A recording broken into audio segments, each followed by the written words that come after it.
Welcome to the second webinar of Let's Grassroots Grow project. We have been doing this long-term project for now almost a half year, and this is the second stage where we kind of wrap up the first seminar that we have done, and it's a smooth transition to the training course that we're going to do next month in Brno, where we're going to discover different tools, including what Harriet will give us insight to. So who is YE, or what is YE? YE is a network of youth organizations, environmental youth organizations all over Europe. We have around 43 member organizations from different countries.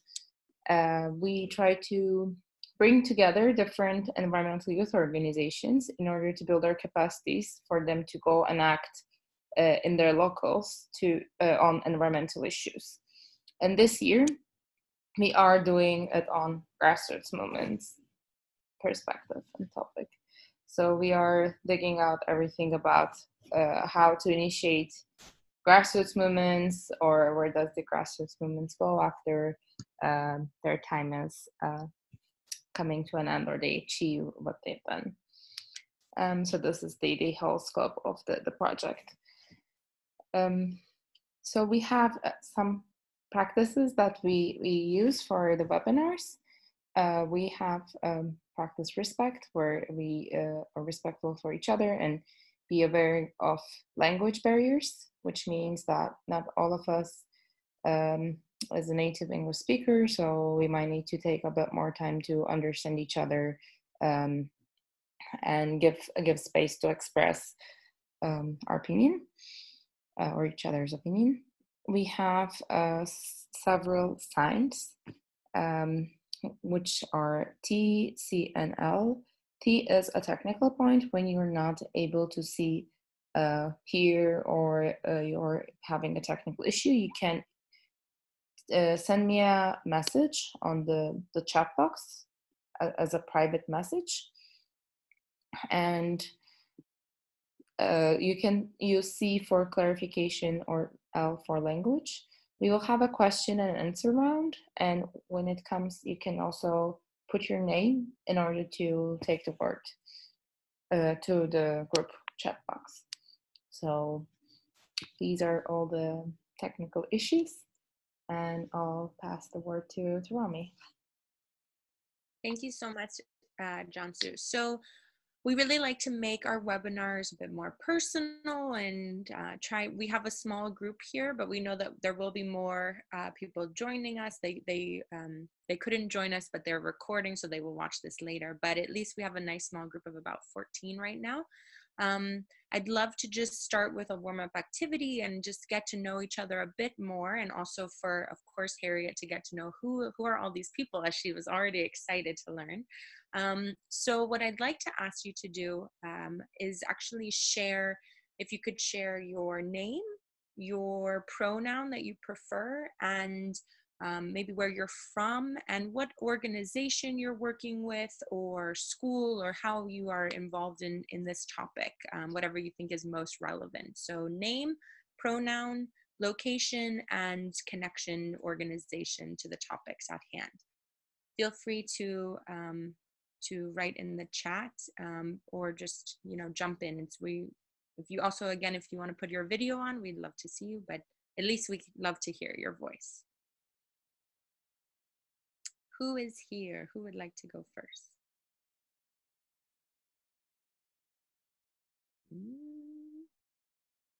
I know we have some people from our training courses and seminars. There we go. Agata, please feel free.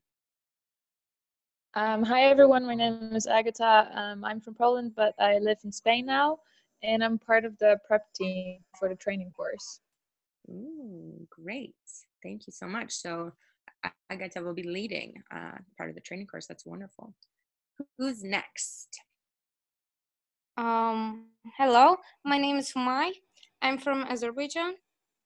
So I'm coming from Eco Baku for this project. Thank you. Very nice. And Natan?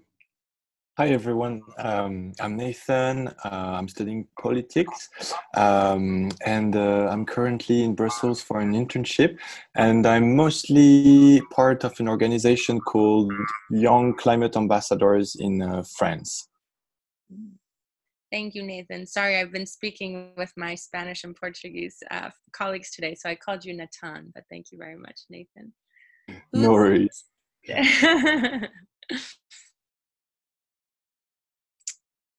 We'd love to hear everyone just to get to know who's on the call. Yes, first Ergine, then Sophia. Hi, I'm Irgain. My preferred pronoun is her or she, and I'm from Wales originally, but currently I live in Prague because I am an European Solidarity Co-volunteer with YEE. I'm also one of the facilitators for the upcoming training in July, so I'm here to learn more about social media and other things, so I'm excited to hear. Thank you. Sophia? Hi, everybody. My name is Sofia. I am from Ukraine. I'm okay with she or her, up to you guys. I come from Lviv, and I come from organization Zero Waste Lviv. What we do, we try to prevent the waste to appear in our city and the country, and I'm also part of this European and world movement Break Free from Plastic. So, yeah. Thank you. Wonderful. Thank you so much. Who's next? We have 1, 2, 3. Okay, Bilinç, yes. Hello, everyone. I'm Bilinç. I'm from Turkey, but I'm based in Prague too. Actually, just a few weeks ago, I have started work as the Secretary General of Youth Environment Europe. So I'm happy to be here once again. Hi. Hi. Yes, thank you. Cansu. Hi. I think I also forgot to introduce myself. Sorry for that. Hi everyone. My name is Cansu, and I work as project manager at YE, Youth and Environment Europe. And my preferred pronoun is she or her, and I'm excited to hear more. Thank you. Tasha. Hello, I'm Tasha. I'm from Serbia, and I am a board member of YE. My preferred pronoun is she, and also I was looking forward to hearing more about this topic. Yeah, thank you. Thank you very much. We have just a couple more people. Please write your names in. Okay, Sule, yes. Oh, okay. My microphone doesn't work, but I will read. Hi, I hope I'm pronouncing this correctly. I'm Sule from Turkey, but my microphone doesn't work, but I will say hello by camera. Okay, thank you. So we also have, there you are. Hi, Sule, nice to see you. Ergi. Okay, sorry. First we have Tuche. I'm sorry, I don't know how to pronounce this. Yeah, Tuche. Okay, thank you. Hello, I am Tuche from Turkey. I'm still studying psychology, and I will participate the grassroots movement training. That's why I'm here, and I am so happy to be with you. Thank you so much. Ergi. Hi everyone, my name is Ergi. I am from Albania. I came from Eden. It's an organization member of YE. I'm volunteer on Eden, so I'm very excited to hear for this topic. Thank you very much. Okay. Great. Did we get everybody? I think we did. Am I missing anyone? Peter, yes, I wrote you. Peter, do you want to send us a message? I know his microphone is not working. Okay, maybe Peter, we can see if it comes in a bit later. I know you couldn't see my messages. We'll see. Well, thank you all for introducing yourself. I'm Romy, as I said. I was working as part of the training team of the seminar. I'm originally from New York, but I live in Spain. And I'm excited to introduce today our speaker, Harriet. Maybe, yes, perfect. So just to tell you a little bit about Harriet Riley. So she's a strategy consultant, and she's an award-winning writer who works for UNICEF in New York, focused on their youth and advocacy sectors. Harriet has worked with a lot of amazing NGOs like the Bill and Melinda Gates Foundation, Doctors Without Borders, the World Wildlife Fund, on a variety of different topics. She actually was also a writer and consultant on Years of Living Dangerously, which was James Cameron's Emmy-winning series about climate change. And she's the winner of the International Wildcard Prize for Nature Writing. Harriet studied climate science and international relations at the Australian National University and the University of Copenhagen in Denmark, and she has even more experience that we could spend a lot of time just on her introduction. But I just want to say that I met Harriet in Morocco in December at the ICM Youth Forum on Migration. And Harriet did this incredible session on social media for social change.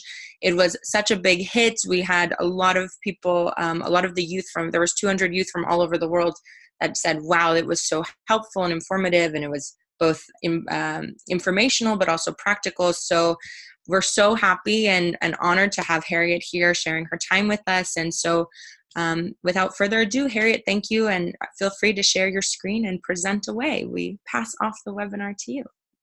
No problem. Well, hi everybody.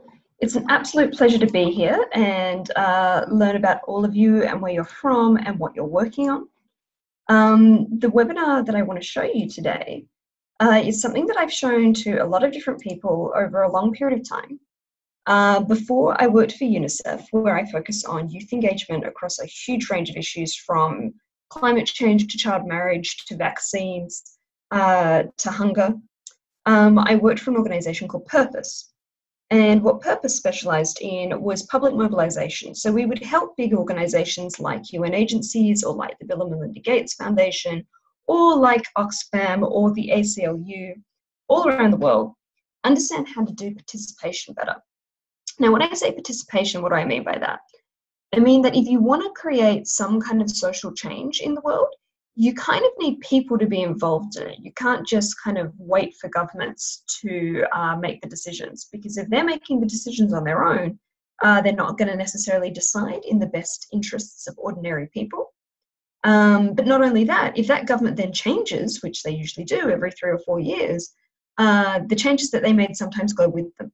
The only way you can really maintain them is that if you're also changing the hearts, the minds, the behaviors of the ordinary people in any given society. So we have this philosophy that change is more lasting if, rather than waiting around for somebody powerful to do it, you make it as easy as possible and as exciting as possible for as many people as possible to get involved. And that's what I really want to talk to you about today, is how you actually do that. So I want to ask you all a question. You don't have to actually answer this. I just want you to think about it for yourselves. Have you ever liked or shared something from an organization on Facebook? Have you ever done something like changed your profile picture? Have you ever done something a bit stronger, like gone to a protest march, or maybe signed a petition, or perhaps called your government and said, hey, I think that you need to change this, or maybe written a letter to the CEO of a corporation and said, hey, I think maybe you need to change this? Well, that's great, because that's the kind of thing that we're going to talk about today, because maybe you wondered how the organization that created that piece of content that made you do that did it. What was it that was exciting or compelling or interesting to you that made you click and made you phone or made you write in your signature? You might be thinking, well, it's because I cared about that issue. And it's like, yeah, you did care about that issue. But there was something about that piece of content and that organization that got you excited enough to actually do the action. What I want to teach you today is how to make that kind of content that actually makes people do the thing you want them to do. And the reason that it matters is social media is everywhere. Social media, permeates our lives. We're on it all the time. The vast majority of us get all of our news from social media. So if you're not on social media and you're not using this as a tool, you're not going to be able to reach your audience where they are. The great thing about social media is that it is much more direct than old traditional forms of media where you broadcast out to a huge number of people and hope that the 2 people who are actually going to take your action see that broadcast. We don't have to do that anymore. We can be much more targeted and focused and find the people who care about what we care about and cultivate them over a period of time so they learn to love our organization and learn to take more and more actions with us. So what are we going to talk about? I'm going to break this into 3 parts. First of all, we're going to look at what makes a good campaign. So how you actually structure the strategy for a campaign and figure out what your goals are and how to make it work. Then we're going to talk about the social media content itself, because the social media content is like the delivery mechanism for your campaign. So it's like once you've got your platform, then you need a way of making sure that people are prepared to take the actions. And finally, if we have time, what I would like to do with you is a small activity to help you come up with your own campaigns. Because I'm imagining that like many of you work for different organizations, as you said, and many of you may be in the midst of working on a campaign right now, or you might be planning to do one. So as we go along, I want you to try and take some notes and think about how everything that I'm saying actually applies to you and say, oh, what does that mean for us? How could we find our audience? How could we define our goal more clearly? What would our content look like? And at the end, we're going to maybe talk about that a little bit and do some activities around that. So without further ado, let's get into it. Let's look at what makes a good campaign. First of all, you kind of have to understand what a campaign is. There's a difference between a movement, a campaign, and an action. And a lot of people get this wrong. They think that they're talking about the same thing when they're talking about the movement and the campaign. They're not. The movement is the big thing. The movement is the big thing that you want to change out there in the world, like the civil rights movement or the environmental movement. It's all the change that you could ever possibly want to see happen. And thousands of different people are participating in this movement in their own ways around the world. A campaign, however, is something really specific that contributes to a specific goal of the movement. So, for example, this might be the campaign to ban plastics in the EU, or it might be a campaign to desegregate schools in America. It's quite precise. It involves a particular change to a law or a policy, but enough of those campaigns add up to be part of the movement. So, the final piece here is an action. And an action is the element of a campaign that the normal people do. The participants that you want to be part of this, the members of the public, that's what they do. And an action can be something really big and bold, like chaining yourself to a building, or it can be something as simple as liking a piece of content. The important thing is that lots of different actions taken together as part of the campaign help you win your goals. And if enough of you win your campaign goals, then the movement succeeds in the long term.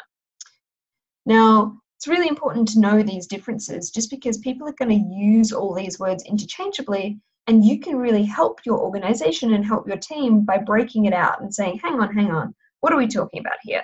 Are we going for something that relates to the whole movement, or are we just talking about our campaign, or are we just talking about our action? A lot of organizations get caught up in the actions and like, we're going to get everybody to change their profile picture. It's like, that's great, but why? And the campaign strategy is what tells you why.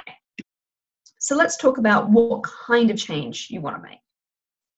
The first thing that you need to decide to make your campaign work is what kind of change actually needs to happen. You can change people's behavior. You can get them to pick up trash. You can get them to pick up litter. You can get them to be nicer to people of different races. That's all about behavior change.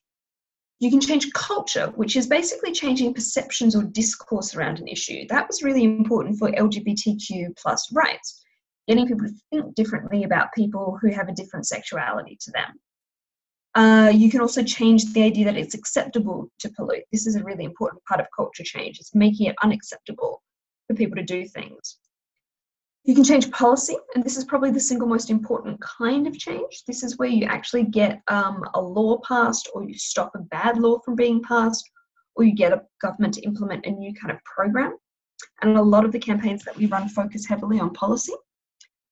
Or you can focus on infrastructure change. Now, this is a bit more unusual. This is more about building some kind of platform or building some kind of piece of technology that helps you run campaigns more broadly.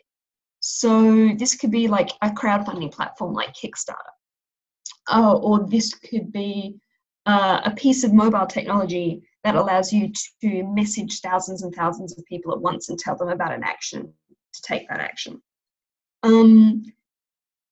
campaign can do more than one thing. For example, you can change culture at the same time as changing policy. You can change behavior at the same time as changing policy. And you can definitely change culture and behavior at the same time with the one campaign. So what you're doing is you're educating people about a problem and you're asking them to take some kind of action on it. But what's really important is that you're able to articulate which of these is most important to you, because that's going to help you come up with your strategy. Now, the way that we come up with a campaign strategy is we start at the end. We start with the big impact that we want to have on the world.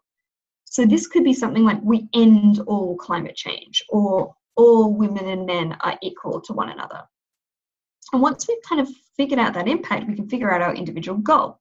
You notice that the impact maps to the movement idea, and the goal idea maps more to the campaign. So this is the concrete thing. This is, we want this policy to change. We want this law to be altered. The target is the person who can make that change happen. So if it's a policy change that you're looking for, that person's going to be the Minister for Environment, or they're going to be the Prime Minister or the President. They might be the mayor of your town. They're usually just somebody powerful who actually has the ability to make the change. And a mistake that a lot of campaigners make is they pick the wrong target. They think that the person who can make the change isn't actually the right one. So, for example, a lot of people campaign directly to the president or the prime minister of their country.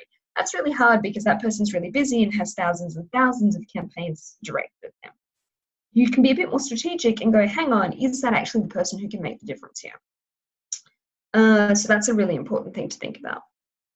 Then there's the actions. What kind of action is actually going to get the attention of that target and make them do something? If this is the kind of person who receives hundreds and hundreds of petitions, maybe a petition signature isn't going to do it. Maybe you're going to need something a bit bigger, like a rally or a march. Or maybe if they're a corporate target, for example, the CEO of a company, the thing that they're going to listen to is a boycott. If you tell people to stop buying their products and that's going to affect their bottom line, that's the kind of action that's going to work on them. So you have to match the action to the target to make sure that it's actually something that's going to change their mind. And then you have to match the action to the audience. You have to figure out who the people are who can influence that target. Are they the voters that elected that person? Are they the specific constituents from that particular borough that elected that person? Are they mums who are concerned about their kids because the issue has to do with children's rights? Once you know who that audience is, you can start to target your actions towards them too, because maybe they're very busy and they can only do something simple. Or maybe they have a lot of time, they're students, they're young, they're brave, they can do something a bit bolder like chain themselves to railings. So once you know your target and you know your audience, you can kind of map the actions to make the link between the two. Once we have all these pieces, we can put together something we call theory of change. Now, theory of change is a word that I'm sure many of you have heard before. It gets used a lot. Some people don't really understand it. It's kind of a bit of a buzzword, but it is a useful idea. And I always say that if you can't articulate your theory of change in one sentence, your campaign is not going to work because you don't actually understand what you're doing. So an exercise that I like to do with clients back when I was a consultant is I'd make them get out a business card and I'd say, write on this business card, just this tiny little business card, your theory of change. Because if you can't fit it on that business card, it's not going to work and you don't understand your strategy. The idea is that once you know your audience, actions, target, goal, and impact, you can write it very simply. If we mobilize this audience to take this action, we can influence this target to achieve this goal in order to have this impact. If you can say that phrase and it sounds right to you and it doesn't sound like a stretch or a leap and it sounds like something that was actually coherent and makes sense, then you've got a good campaign. So you've kind of the theory of change exercise is all about being honest with yourself and saying, hey, are we actually going to achieve what we think we're going to achieve here? So working backwards, we have to start with the goal. What makes a good goal?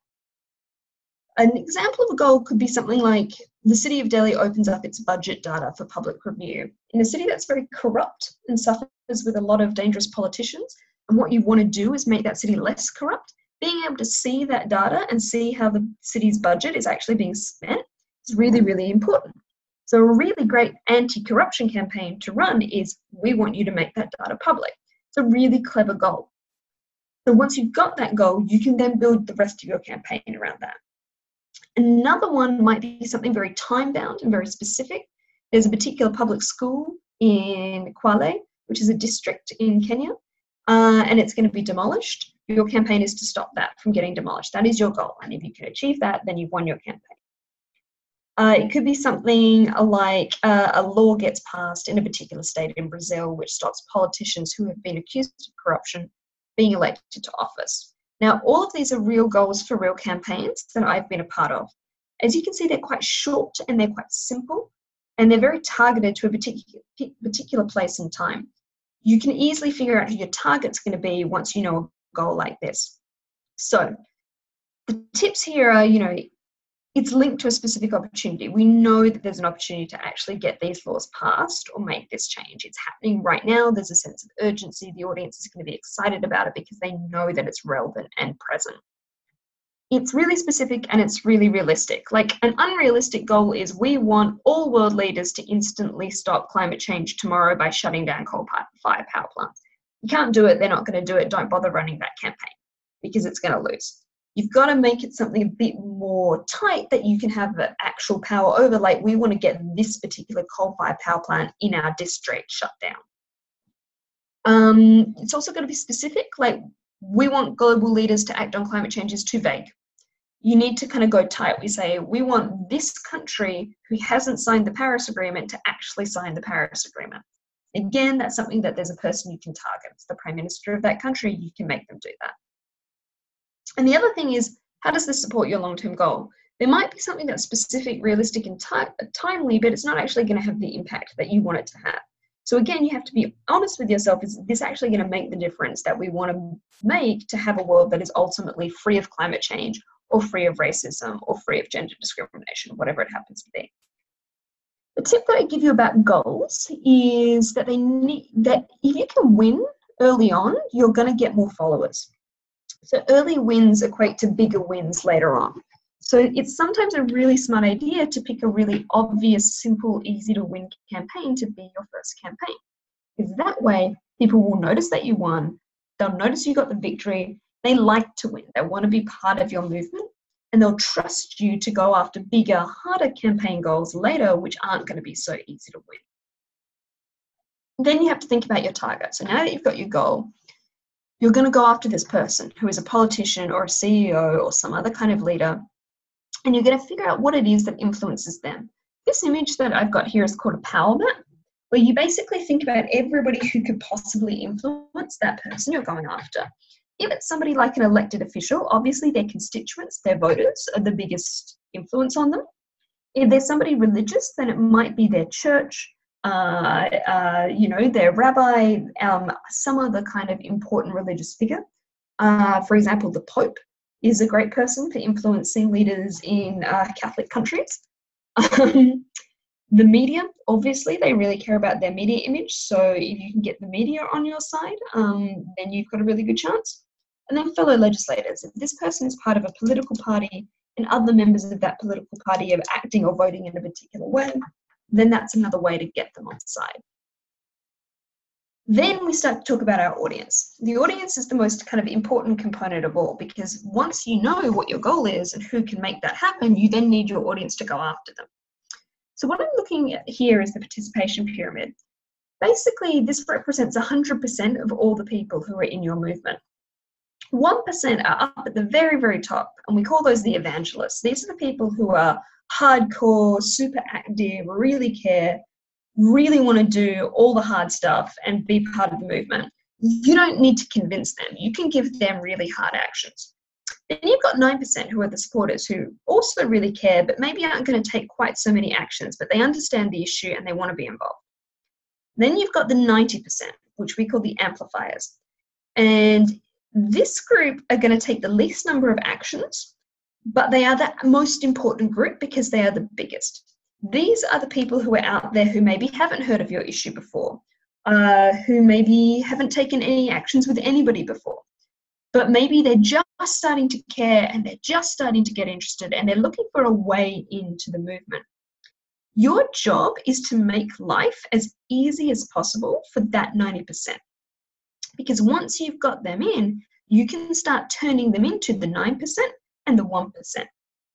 A lot of organizations are really good at going after the evangelists and after the supporters because those are the people who often donate the most money to the organization. They're the ones who are willing to take the hardest action.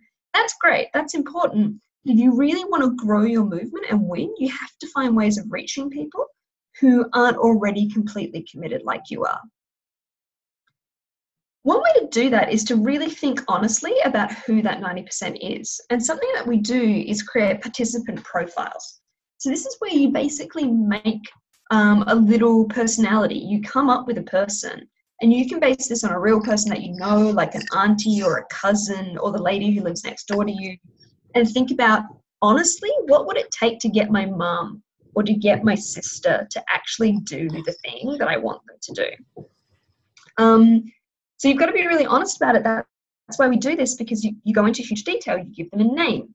You give them an age. You say where they live. You talk about, how they get their media, because that's really important for the kind of media that you're going to then use to reach them. You talk about how much time they have available, because that's really important for the kind of activities they're actually going to be able to do with you. If they're very time poor, they're not going to be able to do something more complicated than like or share on Facebook. You talk about who they trust and who they care about, the kind of people that they listen to as trusted influencers, because that's the sort of person that you then want to engage in your campaign to work with them.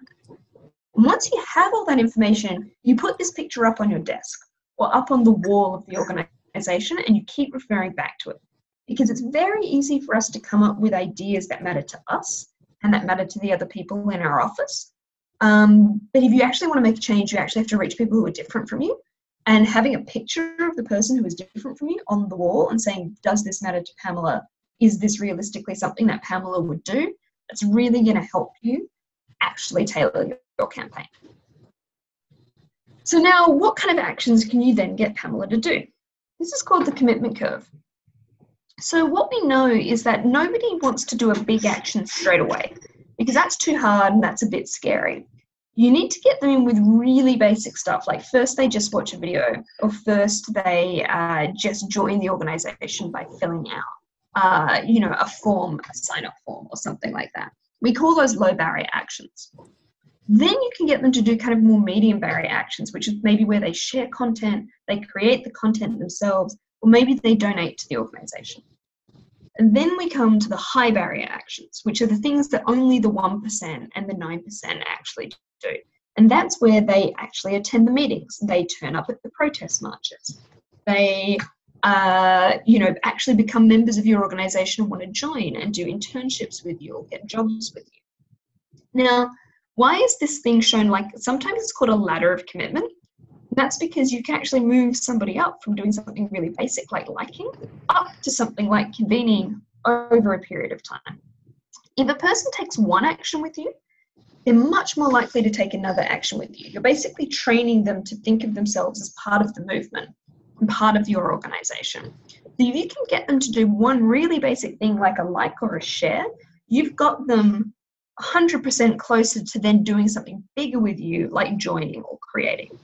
So you've always got to be feeding people these simple low barrier actions that will pull them slowly over time up your commitment curve. So now we know how to make our campaign. We know that we have to work backwards from our impact and our goal all the way through the other factors. Now let's talk about the content, because the content is how you deliver those actions to that audience to reach that target and with that goal. It's the medium that you're working in. So how do you then make this content as good as it possibly can be? Step one is that you lead with visuals. Doesn't matter what platform you're using. It can be LinkedIn, it can be Instagram, it can be Facebook, it can be Twitter. The single most important thing is that people stop on pictures. Those pictures have to be beautiful, they have to be unusual, or they have to be emotional. Because if you're just scrolling through your newsfeed like this, and this is most people do it on their phones, there has to be something arresting that really grabs their attention. So never make a post that's just text, always make a post that has some important visual lead. At UNICEF, we obviously use a lot of pictures of cute kids because people love pictures of cute kids and that's how we get their attention. But this image that you can see in the background is part of a campaign that we did with David Beckham, who is one of our Goodwill ambassadors. And in that, we actually animated the tattoos on his skin to come to life. And they showed pictures of violence against children. And the message of the campaign, it was some marks are harder to see than others. And it was such a distinctive image, and it got people's attention so much that, of course, that campaign became a huge, huge success. And people learned all sorts of things about violence against children that they didn't previously know, all because that image was just so powerful. Speak like a normal person. If you're like a policy person or you're an expert, really, really hard to be normal on social media. You talk in jargon, you use acronyms, you just sound like gobbledygook. It's silly, nobody cares, nobody pays attention because they don't think it's for them. If you can sound personable and normal, particularly if you're talking to young people, talk like a young person. Just be straightforward, make it easy. If you go on the UNICEF channels, we're really, really good at this. Like, we're an organization that spends a lot of time talking to governments and talking to other UN agencies, and there's a lot of bureaucracy and it's very boring, but you wouldn't know that looking at our social channels because our social media people are really, really good at making us look like normal people. So like we use quotes, we use stories about people. It just makes it so much easier to follow and understand. Speaking of stories, you really need to use characters and you really need to grab people's emotions by making things relatable. Humans care about other humans, and the more that you can put a person at the center of the story that you're telling, like a hero who's going through a challenge, the more likely you are to make people understand the issue. So, for example, we've got a story here about a refugee who escaped World War II, meeting a young boy who's a refugee from Syria. And each of them tell their stories, and you realize that these two people are not that different. And the message of that story is the current refugee crisis is no different from the refugee crisis that happened 80 years ago when World War II broke out. And that's a really powerful message for people in Europe who maybe don't welcome refugees so much, but who understand the significance and the importance of World War II. So by making the parallel between that old man who survived World War II and this young man who survived the Syrian civil war, suddenly we're inside their story. We're seeing them as people. It's not just a number or a statistic anymore. It's a real personal, visceral thing. That's the same thing as this image here. This is a young girl called Judy who was living in Aleppo. As they were interviewing her, bombs started falling. And so this is Judy's story. It's not just an ambiguous story of some child who's trapped in Aleppo. It's a real person who's going through some real stuff. Try to include an ask. Now, you're running a campaign, the ask should obviously be the main ask of that campaign, whether that's share this petition or come to our event. But you can also include really simple asks like this piece of content, share this piece of content. Because if you remember that ladder of commitment, every piece of content that you put out there is an opportunity to bring somebody onto that ladder and start moving them up it over time. So it can be something really basic. It doesn't have to be tricky. And finally, not quite finally, but like we're getting towards the end now, if you're wondering where we are. There's only like 2 or 3 more slides to go. Use the news cycle. The reason that we use the news cycle is because it's sometimes really hard to make a moment happen on your own. If you're trying to get everybody to care about something and they just don't know anything about it, it's a really uphill battle. But if there's something going on in the world that relates to you and your organization, you need to capitalize on those moments and be ready to act. So for example, UNICEF was running a campaign about ending violence in schools when the Parkland school shooting happened in America. And that was a great moment for us to start talking about our End Violence campaign and the policies that can stop that kind of violence against children. So what we did is we used this repetition that you can see here, end violence in schools, end violence in schools, end violence in schools, because that was a format, a form of rhetoric that the Parkland students who were organizing used themselves. So we were basically being part of their movement and supporting them, and having that news cycle also support us. Another example of this is if you're working on climate change, some of the best moments to talk about climate change and ask for people to act are just in the wake of a climate change disaster, like a hurricane or a flood or a fire. Climate change NGOs always see an uptick of donations and an uptick of actions in the wake of that. So it's a really good opportunity when something like that happens to start working on it. Similarly, if there's a big summit or a big conference about climate change, that's always a good moment to start putting out your content and asking people to join your organization and take actions. Twitter. Twitter lets you use 280 characters. That's too many. Don't use all of them. The moral with Twitter is that the shorter you can keep it and the simpler you can keep it, the better it's going to perform. So we found that tweets under 100 characters received more interactions, but tweets over 100 characters received half the number of interactions. So keep it simple, keep it fresh, don't drone on Twitter. Emojis are fine. It's much more fun. It helps you sound like a normal person. And we've already talked about why that's important.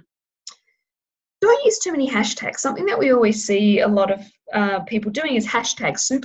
They just have 20 hashtags. That's silly. You should only try to use 1 to 3. 1 is the best. But if you have a couple, don't go more than 3. You can pre-schedule tweets so that they happen when your audience is most active. Once you know your audience well, you can just make sure that you're always tweeting to them in those moments when they're online. We find that the moments when people are most active are around 1 o'clock in the afternoon, because that's when everybody is on their lunch break at work, so they all jump on Twitter. We also find they're more active kind of in the middle of the week, in the beginning of the week. Friday is a really bad time because everybody's getting ready for the weekend and they're going to leave. So yeah, weekdays, kind of around noon, usually earlier in the week, that's your best option to tweet stuff. The other really important thing is follow the right people. You can retweet, you can repost, and you can engage in dialogue with other climate activists and environmental activists. So if your thing is all about plastics, make sure you're following the big plastic influencers online and interacting with them. If you're all about gender, make sure you're following important gender activists online. And finally, let your audience decide. Again, this is all about the actions and the participations. People are going to do more with you the more little actions you let them take, and the more they feel like they're influencing what's going on with you. So you can do little polls or quizzes to engage users. They're really simple and easy to set up. They're really good fun. If you don't have a lot of time to make beautiful graphics, it's a really nice option.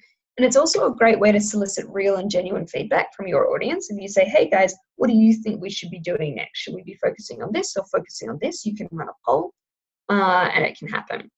It doesn't have to be a poll like this. It can be something where you say, hey everybody, in the comments, tell us what you think about X, Y, Z. Or, answer this question. And we'll retweet the right answer or whatever it is, that kind of thing. So you can kind of incentivize people by giving them an opportunity to interact with you. And finally, we're now at the end. This is the last one, I'm pretty sure. We love infographics and quotes.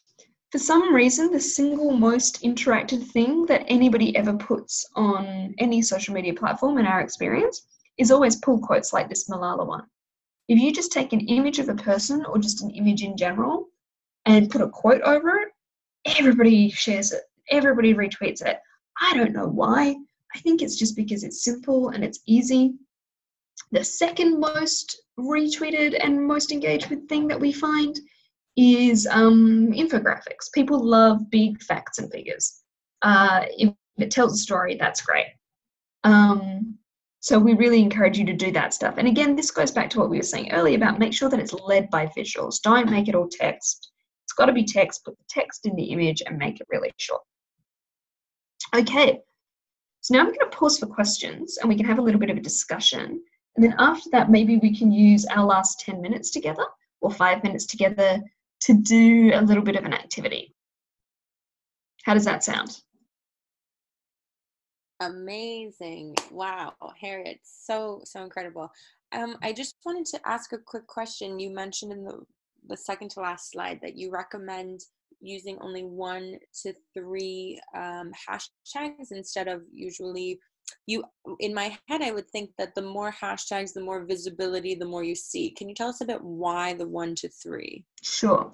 So for every hashtag you use, it reduces the power of the other hashtags. If you put lots of hashtags in it, you might think that lots more people are going to click on it because they're searching through hashtags. It's not actually the case. Basically, most people don't actually click on the hashtags to go and see who else is tweeting or posting about a thing. By tweeting with a hashtag, what you're doing is not actually causing yourself to be seen by other people. What you're doing is participating in something that somebody else who created that hashtag has created. So if you just put a bunch of hashtags in thing, it's as if you're kind of disintegrating your tweet across multiple different forms of metric and forms of movement, and it makes it harder for you to measure, and it makes it harder for other organizations who are looking at those hashtags to measure. So if you keep it simple, you're keeping it much more targeted, and people are actually going to find you more easily and understand what you're talking about and follow you, and they're just more likely to follow you. And one follow-up with that, would you say that's the same for Facebook and Instagram as well, or only Twitter? Yes, I would absolutely say it's the same for Facebook and Instagram. You'll notice that there are lots of Instagrammers who put like hundreds and hundreds of hashtags. So like the convention is slightly different on Instagram. I would still advise on keeping it lower. But that said, that's because Instagram uses a different sorting mechanism than Twitter does, which kind of rewards the tagging a little bit more. But when you're trying to organize, again, it's just more targeted if you just do 1 or 2 things. It's less confusing for people who are following you. Particularly if you're the one who's trying to launch the hashtag. If you're trying to launch the hashtag and nobody's ever seen it before, you can't tweet with other hashtags because everybody's going to get distracted by those other hashtags. Just use the one that you most want other people to use. Makes sense. Thank you so much. Feel free if what other questions anyone has, there's a question on how to configure Facebook and Instagram algorithms for small NGOs, for example, those that have around 5,000 followers. What other advice do you have? So the trick is you can't beat the algorithms. The algorithms are always changing and they're always going to screw you, I'm afraid. Like Facebook is not your friend. It's really, really hard. The answer is it's really hard. The best thing that you can do is to look at your own analytics about what people are engaging with most already on your Facebook page. And if you notice that it's all women between the ages of 15 and 25, and they're engaging most on Thursdays, and the things they seem to like most other videos, that's what you do. You try and target all of your advertising and put all of your spend towards more women aged 15 to 25 who are online on Thursdays who like videos. Like, you use the information that Facebook is giving you to try and beat Facebook. If you know that there's another group that you want to attract and you're not attracting them, you need to put some of your spend, your paid marketing money, behind attracting that group. So you might promote a post that's a particular image or a particular video or a particular ask to people who fit that demographic by targeting them based on their other interests. So if you know, like, for example, we did a big campaign about migration and refugees. And we were trying to reach men who were slightly more conservative, but a little bit younger, so like not too conservative. So guys maybe in their 20s and 30s. And one thing, and this was across Europe, and we're like, well, what do men in that age group across Europe have in common? And we thought football, and the World Cup was coming up. So we're like, this is brilliant. We're going to use the World Cup as our moment because, as you know, it's best if you try and tie what you're doing to a moment. Where is my slide about that? So we tied it to this moment, which was the World Cup. We got to know our audience really well. We understood the things that they cared about. So we had a profile. And we put together a campaign which essentially targeted that group with a message about migration and refugees and football and how football unites us. So we had our goodwill ambassadors like David Beckham, like Lionel Messi, be part of that campaign. And it performed really well as a result. And the spending behind it, like the advertising dollars that we put behind it and the targeting was all towards people who were engaging with World Cup stuff, so that we knew we were actually getting the stuff that we were doing in front of the audience we wanted it to be in. So the answer is, you know, it's not easy to beat the algorithm, but if you know who your audience is really well and you know what else they care about, it can be at least cheap to put what you want in front of them, because the better you target, the more hits you get and the cheaper it is per hit. Thank you so much, Harriet. There's a question from Tugje. Sorry, what do you think about sharing videos about people's stories? Greenpeace usually uses this method. Yes, I think it's great. The important thing is that you get a release form, so you get consent from that person to share their story. Even if that person is a child or doesn't speak the language, you make sure that they sign a consent form and that they understand that you're going to use their video online. So Greenpeace does do this really well. They figured out that, you know, they've already reached as many people as they can with pictures of panda bears and trees and like things like that, nice things. They now need to still tell the story of people who are either having an impact on the environment and saving it, or people who are being impacted by the effects of climate change. So you know that this is a human story that impacts ordinary people like you and me. Video is great. Again, Facebook algorithms tend to favor video. So if you have time and energy and money to make a video, it's great. It's a really good strategy, and it absolutely should focus on people as much as possible. Thank you. We have a couple more questions coming in. So Ergine asks, how do you try and get your participants up the commitment curve? Are there quick wins to getting people from just liking posts to getting more involved? That's an excellent question. Really good. The answer is no. Sorry, there are no quick wins. What you have to do is just follow all the other rules that I showed you in this thing. It's like the better your content is, the more you target it towards the right people, the cleverer your strategy is in terms of winning and having the right target so that people kind of take you seriously and go, oh my God, these guys are actually having an impact. They're the kind of people I want to follow and do things with. That's your best strategy, is to just keep being consistent. One thing that might help you is like volume. If you can just keep putting out a lot of content, but that's really hard if you're a small organization. As UNICEF, we're lucky we have like an entire social media team of like 10 people whose whole job it is to run our global platforms. And they have the support of the rest of the organization who are constantly finding and sourcing content for them. And we have like 10 different campaigns running at any given time. So we've always got content about those campaigns that has to go out there. It's much harder if you're small. And there are no easy ways to get people to convert. You just have to kind of plug away at it and plug away at it and plug away at it and keep going and just grow slowly, slowly, slowly. The bigger you get, the faster that growth gets, because it's exponential. Because for every person who shares your thing and they bring in 2 people, but then those 2 people share it twice and then you get 2 more people. So, you know, the thing that will kind of speed you up is like, as you just get bigger and more mature as an organization, the speed will just become like this. And then your big job is to manage that huge community and make sure you keep giving them actions that they can take so that they don't leave you. Great. Thank you, Harriet. Thank you for clarifying, Ergen says. So we have another question from Sophia. She started by saying, very useful and structured info. Thank you. 2 exclamation marks. You've talked about audience. I noticed the gap between online and offline audiences. People seem to be more active with online actions than offline actions. Would you say the offline audience is growing with our active online appearance? That is an excellent question. You have asked the question that every digital campaigner on the planet is asking themselves right now. It's like, are we actually getting people to do things offline because of what they're seeing online?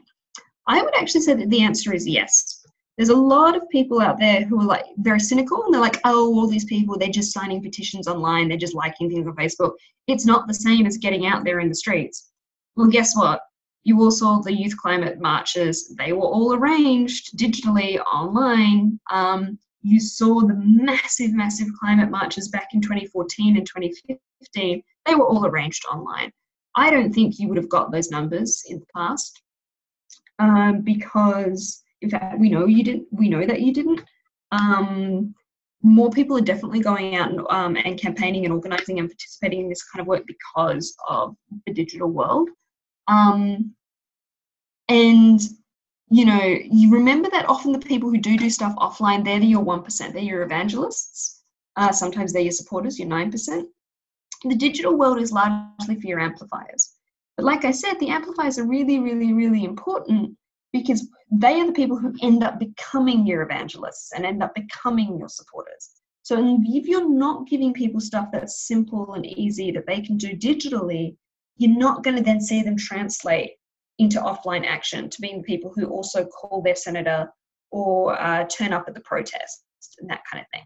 So I'd say that there's a really nice symbiotic relationship between those two things, because the other kind of digital content that performs really well is footage of people doing stuff offline. Like if I show you a video of protesters, you're going to be much more excited about the organization because you're like, oh, wow, that's Greenpeace. They did that really cool stunt where they dressed up as polar bears and like climbed Parliament House or whatever. That's really cool media stuff. I'm going to like them online. So the two things feed off each other, and I wouldn't worry too much about like, oh, there's this big disconnect between digital and offline. No. Think about how the two things work together. Well, thank you. So Nathan has a question for you, and then Belinch has a question for you. Nathan, feel free. Hi. First, thank you so much because it was really, really interesting. I think I speak for myself, but also for everyone, because like I think it's really nice sometimes to have some theoretical knowledge, you know, because we're always working on practice, but like having, you know, sometimes like I think all the theories you brought us today were really interesting. I just had one question. I think it might be interesting for the others as well. For example, in my internship, I'm dealing with a Twitter. There is like 6 or 7, actually maybe 8,000 people on it. And so I got your advice. It's really good. But for another project, I have to start a new Twitter. And when I read on the internet, like it's always like, yeah, it's really easy, the first 100, because like you just have to get your family, your friends, and so on. But I find it really hard. And also, like, I think you can also answer the question, because for me, it's for a project, but also maybe at the personal level, how can you start an actual Twitter and reach like 100 or 200 followers? Yeah, maybe you have some tips or something. Cheers. Yeah, I mean, you're absolutely right. Starting a new social media thing, it's so hard. Because like I said earlier about this idea of like, you get bigger when you get bigger. Like the bigger you get, the bigger you get. So it's like cracking that first 100 is the single most difficult part. Like I said, you're going to need a lot of content. So you're going to have like a bunch of stuff lined up. That doesn't mean you have to be on there tweeting 7 times a day, but it does mean that you have to have like, you know, 2 weeks worth of tweets lined up and ready to go. And you can automatically send them. You know, you can schedule them so that they tweet on their own. 2, you've got to make sure like a couple of those are really good pieces. Don't worry, you don't have to be the one who makes them, though sometimes that really helps. to give people flavor of what you are and what you're talking about and why they should bother following you. You can retweet other people's stuff that is doing really well, and that's going to help you. But then I think my single biggest tip is about who you follow and who you interact with. So if you go online and, like I said, you pick maybe the 40 top people on that issue that you would like fantasize about meeting one day or bringing to a conference, and you follow all of them, that's going to start to grow your following, because other people who follow them are then going to follow you. And if you then retweet them a couple of times and maybe you at them a couple of times, so you're like, hey, Bill Gates, maybe not Bill Gates, but like whoever, hey, Bill Gates, I love such and such. If he then like likes your tweet and retweets it, then everybody who sees that is going to start following you. So if you can just kind of insert yourself into those conversations that are already happening, that would be amazing. I think that's the single best way that you can do it. It's like interacting with other people on Twitter is the thing that gets you more followers. So this happened to me personally recently. I'll tell you a personal story as opposed to a UNICEF story. I have like not many Twitter followers. I'm not very active on Twitter. I don't really care about it. I tweet maybe once a week, if that. But a couple of weeks ago, I tweeted one thing, and I added a few friends who happen to have a lot of followers in the climate movement, and they retweeted it, and I got something like 90 new followers in 24 hours. So that's the sort of thing that you can do.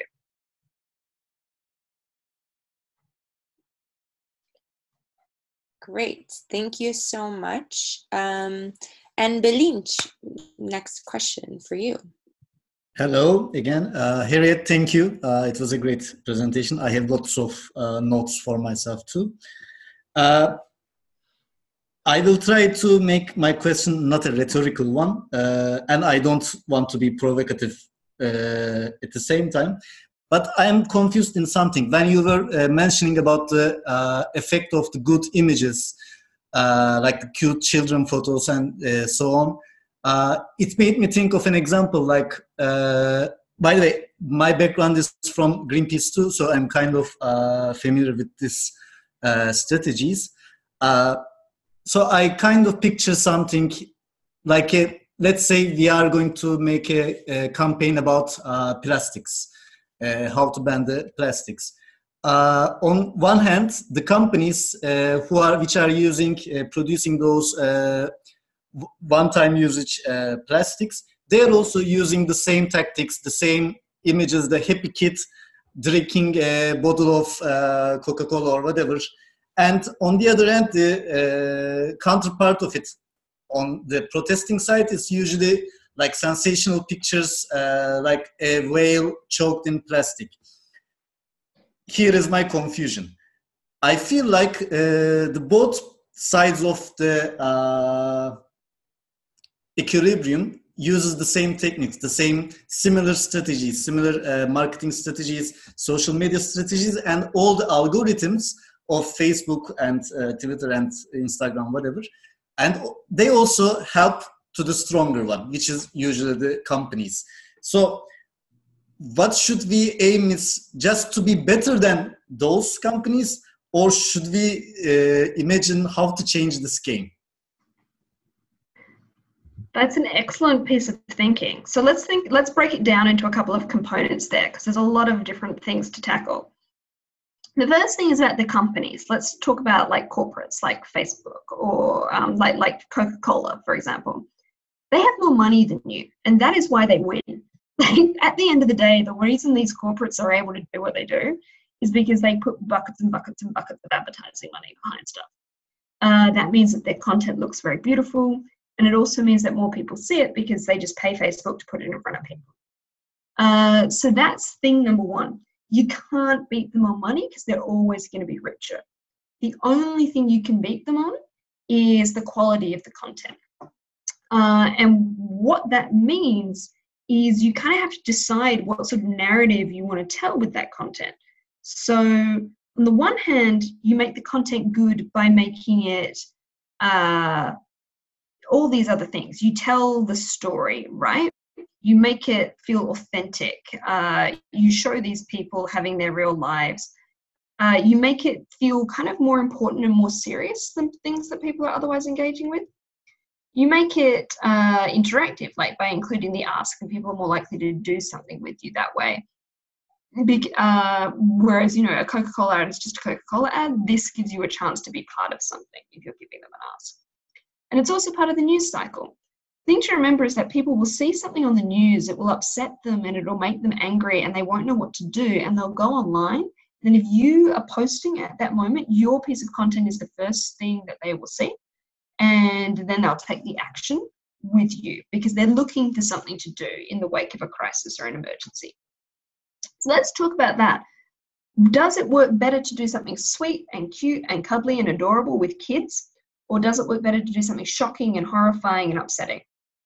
This is an age-old question for people who work in the NGO and nonprofit sector. So I'm going to let you in on a bit of a secret. The shocking and the horrifying stuff actually works better. It gets more donations. If we show a picture of a starving child, people donate more to UNICEF. But there's a reason we choose not to do that. And the reason for that is that if you show people too many of those images, they kind of become desensitized and it's upsetting and it feels like they haven't made a difference because you showed them a starving child 10 years ago and they gave you money, but then it's 10 years later and you showed them a starving child again and they're like, didn't we fix the starvation problem? It's like their donation didn't do anything. So that's not helpful. It's also not helpful because it's really disempowering for the people that you're showing in that bad situation. If we're always showing kids who are in trouble or getting hurt or in danger, we're not really showing those kids as people who have agency and people who can make a difference and people who have a future. We're just showing them as victims. And as an organization, we don't want to do that. We want to show those young people as partners and as people who are part of the movement and whose like potential needs to be kind of unlocked, not as people who just need charity. So we've made an active decision to stop doing the shocking stuff, even though in some circumstances, particularly in the wake of an emergency, that shocking stuff works better. So we talked a little bit about Greenpeace earlier and the idea that, they've stopped showing just pictures of trees and just pictures of animals and they're trying to show more people being heroic.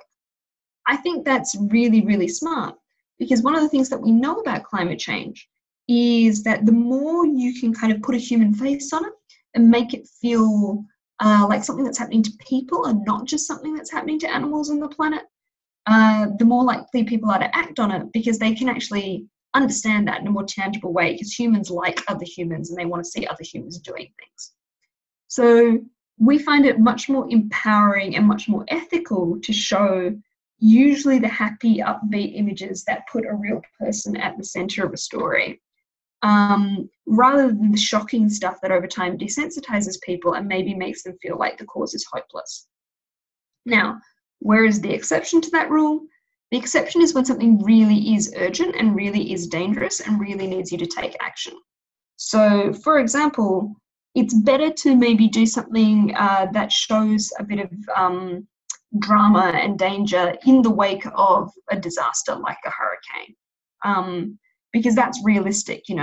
We're saying these people genuinely need your help because their house has just been blown away. That feels authentic and that feels reasonable, and you can use the stuff that's a bit more shocking in that context. The same with the climate change stuff. If I said to you the government is going to pass this bill tomorrow unless we do something right now, then using some urgent language, using some drama, that's justified and that's useful because it is in the moment and it is something that we can make the most people, that we need a lot of people to act on straight away to have the difference straight away. That would be my thinking around that. Thank you so much, Harriet. That was really, really valuable, very useful. I know we're running out of time and I'd love to see if we have some time for that practical part you were saying of creating our own. No worries. Well, I'll make this really, really quick. You guys can write this down and do it amongst yourselves later or with your organizations. Basically, this is like a simplified version of the theory of change slide that I showed you before. The only thing that's missing is the target section, but you can either add that back in or keep it this way that it is. I would just say write down audience, action, goal, vision. in order that you can use this to kind of put together your theory of change. So next time you start any campaign, just use this template or this one here, which has like target also included in it. And that way you can start to build your thing. So I would encourage you to all of you to write this down, and maybe once we're off the call, just do a little exercise to see if you can fill out this sentence or see if you can fill out these columns for your campaign. Then the next activity is just a really simple example of a good Facebook post. And what I would do is I want each of you to, like, again, just draw this in your notebook, draw the Facebook post and write down what the first post for your organization or for your next campaign would be. What's it got here? We've got some components. First of all, there's the call to action. Like I said, always include some kind of action that you want people to take. Doesn't matter what it is, just make sure it's there. 2, image led. Make sure there's a big visual, striking visual. If you want to have text on it, that's good. Just make sure there's something that grabs people's attention. And then make sure that the copy you write for the whole thing is short and easy to understand. So as you remember from that Twitter slide that we were talking about, stuff that's under 100 characters is going to perform better. So I'm going to stop there. Those are the 2 activities. I really strongly encourage all of you to do both of them once we're off the call. Maybe we have time for like one more question and then we could go. Any other questions? Actually, I wanted to, well, let's see if anyone else has a question. I'd like to give space to them. Anyone want to write your name? Well, let's see. While we're waiting, can I ask you a quick mini question? Let's see. I don't know if has questions, but one thing that you've mentioned a lot of is like make sure you have lots of content and we're constantly posting. So I've recently received a lot of feedback that, and this has to do with algorithms, but also with like how do you continue to be engaging with your audience, especially the audience that you said who don't really care so much about the issue yet. A lot of people are telling me that it's too much for organizations to be posting every day and it should be limited to like 2 or 3 times a week. I'd love to know what you think is the best way to engage or how often. So there's a couple of different approaches to that.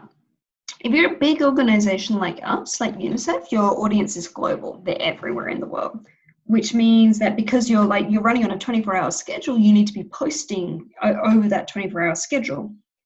To make sure you reach those millions and millions and millions of different people, because they're all going to be scrolling through their newsfeed, and if you don't get them when they're on the newsfeed at that moment in time, they're not going to see any of your content. So if you're only posting like twice a week, that wouldn't be good enough for an organization like us because we're huge. But if you're smaller and it's really hard to have like 2 pieces of content every single day, that's a lot. Like I'm not going to lie, it's really, really hard. It's a lot easier on you to post a little bit of content. So what you need to do is get really smart about the timing of that content and make sure you put it out at the moment that the most of your audience is online, so that they're actually going to see it when you do go out. Otherwise it's just going to get buried and vanish in their newsfeed. That's particularly true if you're not promoting the content. If you're just putting it out there to put it out there, you know, then just do that. But if you're putting it out there and it's important, then you put some promotion cash behind it. Doesn't have to be a lot of money, just a couple of dollars, just to make sure it does get into the news feeds of some of the people that you really want to see that and take that action. Obviously, again, that's expensive. Just make sure to do it too often. So make sure you're putting that spend behind the stuff that you really want people to see. And then like the final thing about it is you're right not to post too much because you really don't want to spam people. If you're that person or that organization that's just constantly going out there like this all the time, people ignore it because there's too much. But if you do too little, obviously then the same thing, then they just don't see it at all. So you have to walk that line. And my guess would be that most of you don't have enough content to spam people, so that's probably not a problem. You've probably got just enough to like keep it ticking over. So I would focus on making sure you do that. Thank you so much, Harriet. So it looks like you've answered all of our questions. We have no other questions coming in. So thank you again so much. I'm so happy because I couldn't see your presentation in Morocco, so this was also really wonderful to see it in person. And thank you for answering all of our questions. If some participants have more questions in the future, maybe I will reach out to you and just follow up with some extra questions if that's okay. But thank you so much really for your time. And Cansu, tell us a little bit about what is happening next. We have lots of thank yous, smiley faces. I don't know if you can see in the chat. It was really informative. Everyone's very thankful. Thanks, everybody. It was lovely to meet you all. Yes, thank you very much. Yes, thank you, Harriet, for your presentation and for your answers to all our questions. I think I found it very useful, and I guess everyone else also did. I'll just share my screen for one last time, just to show you what's next. So, as we slightly mentioned in the beginning of the webinar, we will have a training course called Create Your Grassroots, where you're much more focused on different tools and methods which we can use either to initiate a grassroots movement or to sustain it or to take it further. So this will take place in a month in Brno, in Czech Republic. And then we will have this big group of people who participated either into the training course or to the seminar, which took place in April in Ireland. And we will open a call for local actions. So these series of local actions will be all over Europe, or but like it will be a selected group which YE will financially support. And with this group, we aim to really see where we can take all the knowledge we've gained into like local practice. So this is what's next. Thank you for being with us. If you have any questions, if you need more resources, or if you need support, you can always contact me or also people who we had here as guests and share their contacts with you. You can follow us, and we will try to implement what Harriet was also saying throughout this webinar. So maybe it's also a useful webinar for us. So I'd like to thank you so much. Thank you also, Rami, for moderating the question part. And I'll stop sharing. Yes. If there's no other question or comment, I can close the webinar. Thank you all so much for your time, and wish you a wonderful day or evening wherever you are in the world. Thanks for being with us. Thank you again, Harriet. No worries. Thank you. Bye, everybody. Bye. Bye.